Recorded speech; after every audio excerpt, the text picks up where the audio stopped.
Yo YouTube, comment ça va aujourd'hui? Ici Kelbel, on se retrouve pour une nouvelle vidéo dans laquelle nous allons découvrir un nouveau smartphone. Oui, ça commence à faire longtemps sur cette chaîne. Aujourd'hui, le 11 janvier 2024, Xiaomi a annoncé sa nouvelle gamme de Poco X6 et M6. Ils m'en ont gentiment prêté un. Il s'agit du Poco M6 Pro. J'ai très hâte de le découvrir, je pense que toi aussi, donc c'est parti, n'attendons plus que la vidéo commence.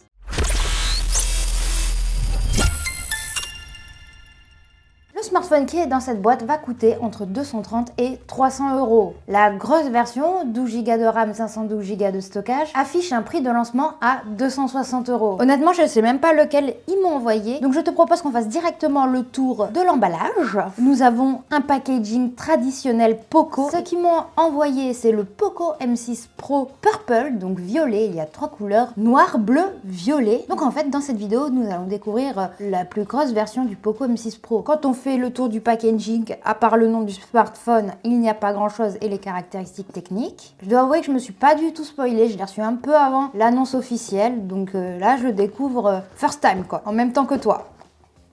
Ok.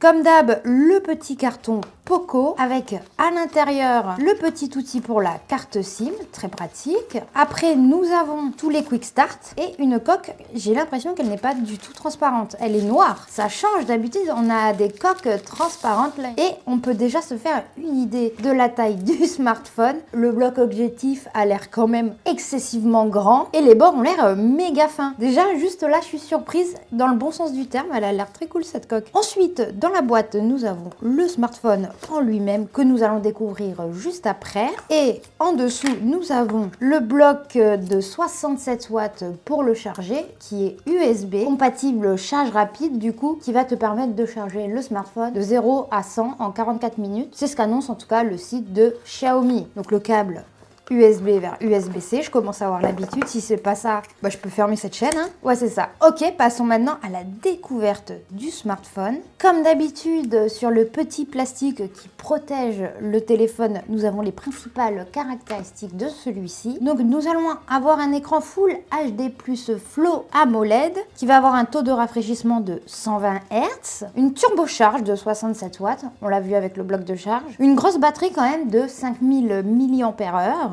un triple module caméra de 64 mégapixels avec un stabilisateur d'image optique OIS là, et le M6 Pro est doté d'un processeur Mediatek Helio G99 Ultra. C'est une fiche technique qui fait envie pour 300 €. Assez de blabla, découverte du smartphone.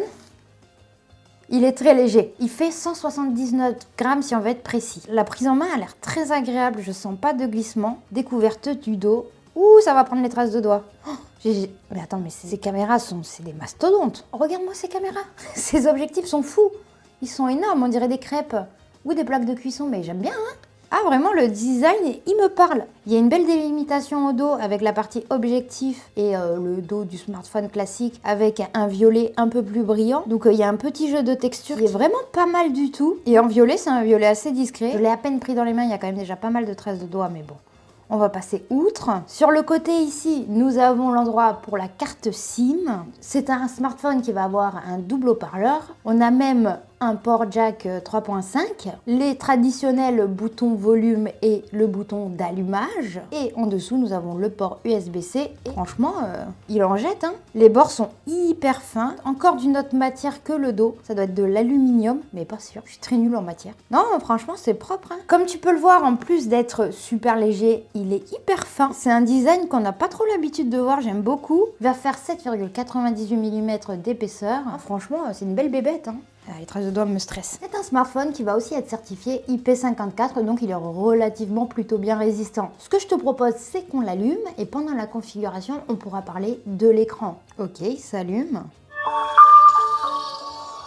Il est à fond le frérot. Il va fonctionner sous MIUI 14 et il me semble que le X6, donc le Poco un peu plus supérieur haut de gamme, va être le premier smartphone à utiliser HyperOS. Ok, donc le capteur d'empreinte, il est plutôt bas, c'est très bien pour les petites mains comme les miennes. Hop, ça va s'ouvrir. Moi, je vais juste mettre la luminosité au maximum. En tout cas, tu peux déjà le voir, l'écran est immense. C'est un écran, du coup, Full HD+, de 6,6 pouces, avec une résolution de 2400 par 1080 pixels. Il va avoir une grosse luminosité, parce qu'il va pouvoir aller jusqu'à 1300 nits. C'est censé être aussi un écran hyper coloré, parce qu'il y a 1,07, soyons précis, milliards de couleurs. Et il va avoir une gradation PWM de 1920 Hz. La gradation PWM, qu'est-ce que c'est? Excellente question, Patrick. C'est l'atténuation de la luminosité PWM haute fréquence qui permet de réduire le scintillement de l'écran et donc de protéger tes yeux. Maintenant, on va le voir de plus en plus. Le smartphone est totalement allumé et c'est vrai qu'il est hyper lumineux. Le fond d'écran et tout, il fait honneur. Il y a vraiment beaucoup d'applications qui sont préinstallées, mais bon, on va passer outre. Franchement, c'est un super bel écran. Voyons voir, il réagit plutôt bien. Si on va dans les réglages, taux d'actualisation, on va le personnaliser et on va le mettre en 120 Hz. Et la navigation est très fluide. Ok, c'est un très bel écran. En allant dans les paramètres supplémentaires, je viens de voir qu'il y a des fonctionnalités spéciales et c'est vrai que c'est une fonctionnalité qui m'avait un peu tapé dans l'œil. Ça s'appelle extension de la mémoire. Il va pas supporter des cartes micro SD, mais tu vas pouvoir augmenter l'extension de la mémoire. Tu vas pouvoir ajouter 4, 6 ou 8 Go de RAM en plus. J'ai jamais vu ça dans un smartphone. Ça veut dire que tu vas pouvoir avoir jusqu'à 24 Go de RAM sur ton smartphone en faisant rien du tout. Et ça, c'est incroyable. Donc, si tu choisis d'avoir plus de RAM, bah, c'est évidemment le stockage ROM qui va être affecté. Ok, juste voyons voir les paramètres du smartphone vite fait, les informations du smartphone. On peut voir que j'ai 12 Go plus 4 Go de RAM. Ok, je retourne dans les paramètres supplémentaires.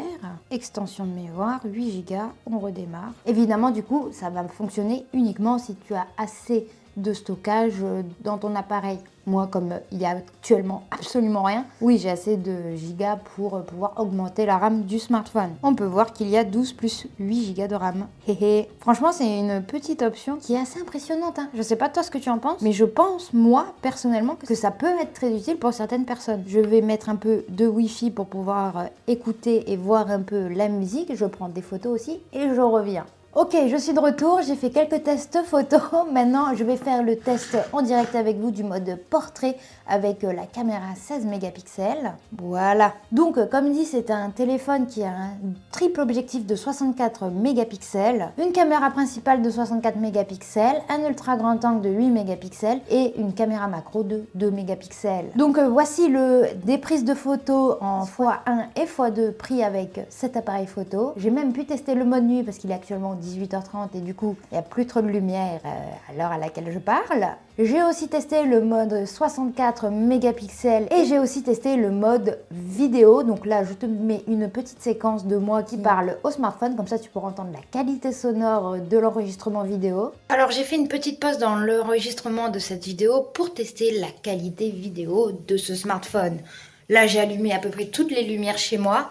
Normalement, je sais qu'il y a une stabilisation optique, mais ça, on va le tester juste après. Déjà là, on va écouter le son, voir ce que ça donne. Tout est à peu près éteint, donc c'est pas ouf pour tester, mais pourquoi pas, les conditions extrêmes.